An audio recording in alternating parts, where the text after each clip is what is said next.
maybe. The only one in the entire government I have any faith with is the head of the FBI. He's the only one who seems to be standing apart from the rest of them, saying, wait a minute, we have, 1,000 people under surveillance right now?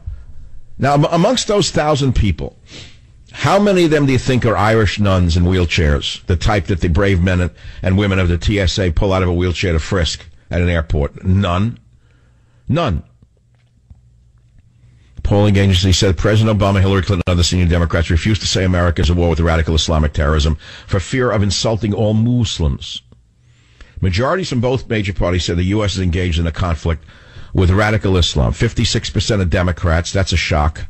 70% of Republicans, as well as 54% of independents, believe the U.S. engaged in a conflict with radical Islam.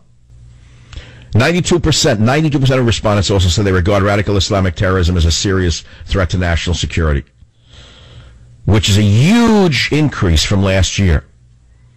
In addition, American attitudes towards the Islamic faith as a whole also appear to have shifted, according to the poll. Although a plurality of Americans, 46%, still said terrorist groups such as the Islamic State in Iraq and Syria do not represent the true Muslim faith, that number is down from 58% in February.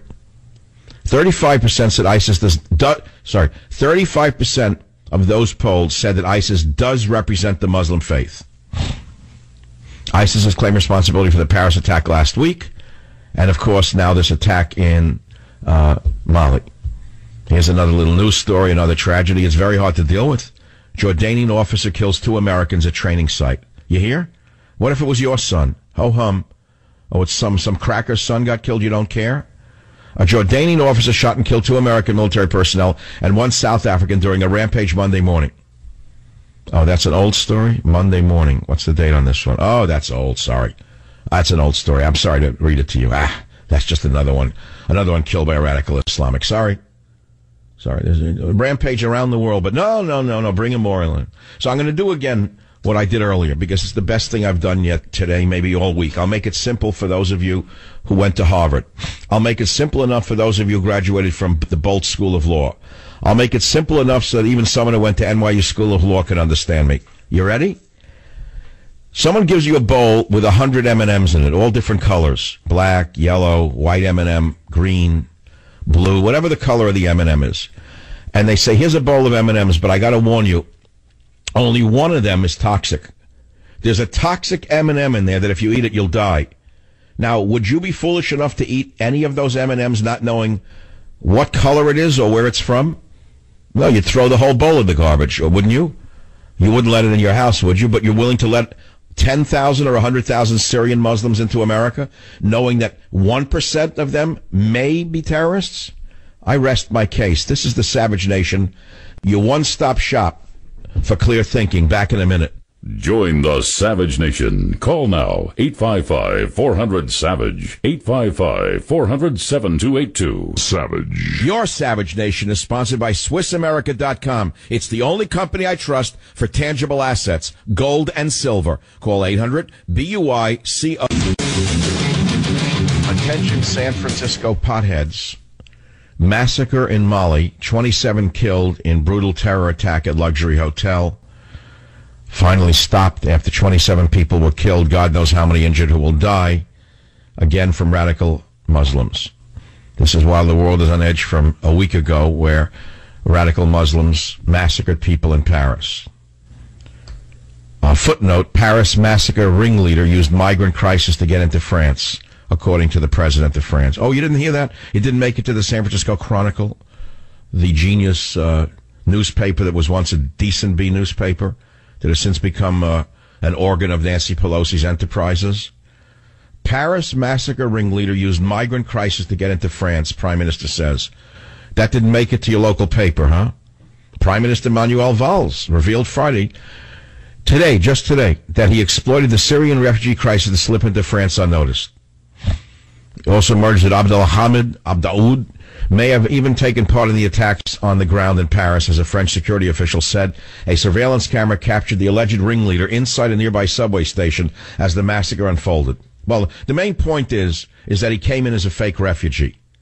So how can you believe this deranged lunatic? Well, I won't even give you a name because you can fill in the blank. this deranged lunatic. Fill in any blank you'd wish.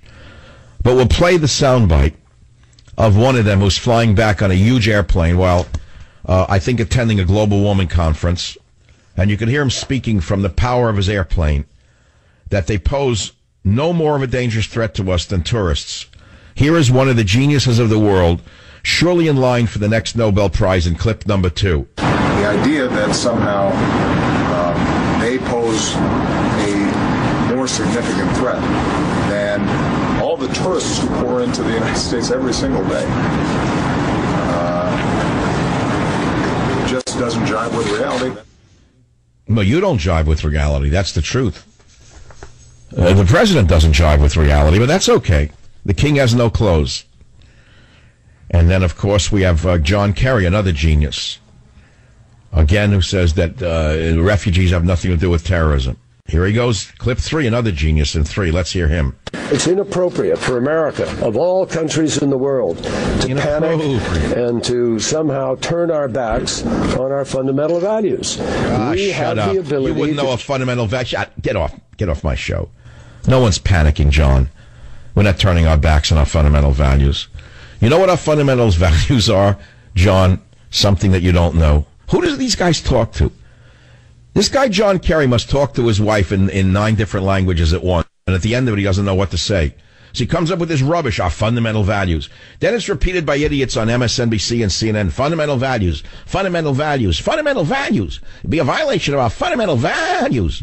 Well, no, the most fundamental value of a nation and an individual is survival. That's a fundamental value, morons. That's your fundamental value. So use common sense, morons. You don't eat the toxic M&M mixed in with the good M&Ms. Period. End of story. Don't bring it in. Isn't it wonderful how the liberals would not buy dog food with one, let us say, suspicious substance in the dog food? As I said to you earlier, they'll go to a pet store and they'll look at that bag for 25 minutes. They bring a magnifying glass, looking to see if there's a scintilla of aspartame, for example, in their dog food. If there is, they wouldn't bring it into their house. But hey, bring in refugees from anywhere on the earth and don't look and see if any of them might be terrorists, because then you might be racist or inappropriate. You don't want to be inappropriate, do you? The worst thing a liberal could be would be inappropriate. That's all I want to say on the subject. Liberalism is a serious mental disorder. Time for one quick call. Line 3, Carrie, WVLK Radio. Go ahead, you're on the Savage Nation. I just wanted to say I appreciate your laying out the chronological order of how we got to where we are now with Assad. I knew most of it, did not know about Israel's part in this. Well, and remember, that's my guess. Because logic would say to us, wait, Israel has the most powerful air force and military in the Middle East. They've not done one thing that I know of against ISIS. Nor has ISIS ever attacked inside Israel. So I said, wait a minute, something's wrong with that picture. What, do they have some agreement with each other? Well, I mean, I'm sorry, it's just logical, isn't it? No, they got their Palestinian terrorists, their homegrown terrorists, the Palestinians, who are cousins of ISIS. And maybe ISIS can't get into Israel, so we can put that part of the equation away. But why has Israel not launched one air raid, airstrike against ISIS? They had many opportunities to do so, and they haven't. Because they're on the same page as America. They made a decision not to bring them down. Because they felt ISIS was going to bring down Assad, who was a great threat in their mind to their survival. Because Assad was funding Hezbollah. That's what I think their calculation was. That's a guess. I have no way to know if it's true or false. I'm sending you a copy of, well, if you name it, you gain it. What's the name of my book? Government Zero. All right, you passed the test. You know that the final exam is right after Thanksgiving. I hope you're all going to be ready for it. We're having a final exam on the show. You'll have 10 questions. You'll have exactly 30 days to answer these questions. And they're yes or no questions on the Savage Nation. Look, it's serious times, and we've got serious callers. Are any liberals out there awakening to the danger they've put themselves in through their tolerance? Is there anyone willing to raise their hand and stand up in this audience and say, you know, Savage, I listened to you off and on. I thought you were a terrible person. I didn't like you. I thought you were this. I thought you were that. And as I see what's going on in the world and I listen to you, I'm willing to step forward and say to you, Savage, you're 100% right. We've got to do what you say. We need borders, we need language, and we need our culture reaffirmed, and we need a strong nationalist as president. I'll take your calls when I come back on the Savage Nation. Again, the phone number is 855-400-7282. Yeah, the Council on Un-American Islamic Relations issued a statement condemning Trump for Islamophobic and unconstitutional comments. Well, I would say the Council on Un-American Islamic Relations is Americophobic and anti-constitutional, but then again, I guess you pay attention to the Council on Un-American Islamic Relations, not to me or Donald Trump. He actually didn't call for a Muslim database. But he certainly said we need to look at them a little more carefully. What's wrong with that statement? Why would that be a dumb thing to say when we're talking about M&Ms, like I said? Why are they attacking him? No, why? A, because they can, and B, because he's right. He's right. He's going to close the border. He's going to kick out illegal immigrants. He's going to look at mosques that are filled with hate, those that are filled with hate, more carefully. This is a terrifying thing to those who have infiltrated the country. Horrible if they've gotten away with this for so many years. A horrible thought that a new sheriff might come to town. You can't have him. No. Keep the borders open. Keep the people stupid and drugged. That's all. Okay, callers. Michael, KKOB. Welcome to the Savage Nation. Hey, I find myself getting really frustrated these days because I'm surrounded by liberals over here in Albuquerque.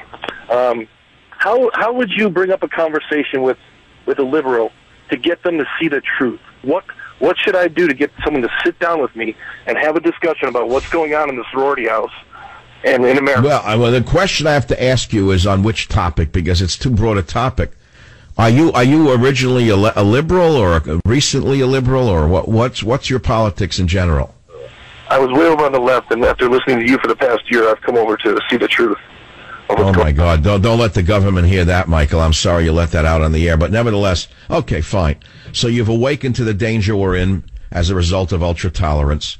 So what subject is it that you would like to broach with your old liberal friends? Okay, let me lead you on this. I'll make it faster. The one subject that your ex-liberal friends might listen to you on would be Muslim terror. Isn't that true? Yes, it would. Yeah. Okay, so bring up Paris, bring up the bombing today in Mali, and say, isn't that terrible? What do you think about it? Let them start to talk. And then ask them who did it. Do they know who bombed in Paris and who machine gunned and tortured and mutilated the bodies in Paris? Do they know who did it? Say, yeah, well, were they Christian, Muslim, Hindu, Buddhist, Zoroastrian? Who are they? They'll have to say they know it's Muslims, but they'll immediately say they know that not all Muslims are terrorists. You say, I agree with you 100%, because some Muslims were killed by them, so you agree with them. And then you go into some analogies. Well, how do you prevent more of those mad dogs from coming into our country? Ask them what they would do. Let them explain it. Now, they probably won't be able to answer you because they'll start, their eyes will dart left and right, and they'll look to get out of the question because you've trapped them at that point. Because once you ask them what they would do to prevent the next attack by crazy Muslims, what do you think they're going to be able to say? Nothing.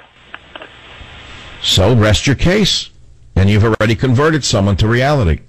Thank you. You made them understand that if you don't want to eat a toxic M&M, you don't let the entire dish of M&Ms in your house. Thank you, Mike. And that's it. And I'm going to give you a copy of my book, Government Zero. Don't bring it to your friends, though, if you want to still have friends. You know, I got to tell you something, and this is a hard thing for you to swallow. Former liberals who've awakened to what danger they're in, you're going to lose friends. Just let them go. You don't need them. I did it over 20 years ago, maybe 25 years ago. I have very few friends. I could count them on one hand. You just have to learn to walk alone. It's that simple. I had many people who were my friends until I found out my politics weren't like theirs, and being the good, tolerant liberals that they were, they got mad at me. I had to leave them like childhood friends because they were just children. They weren't bad people, but they were naive. They were undeveloped. They were just espousing political ideas that were no longer relevant in the world in which we live. So you walk on your own, you walk to your own, as they say, beat to your own drum, or however you put it, and you learn to walk alone and stand on your own. You could do without friends like that. They're only going to weaken your mind and your resolve. What do you need them for? So you find other friends or you find other ways to live. Get yourself a poodle.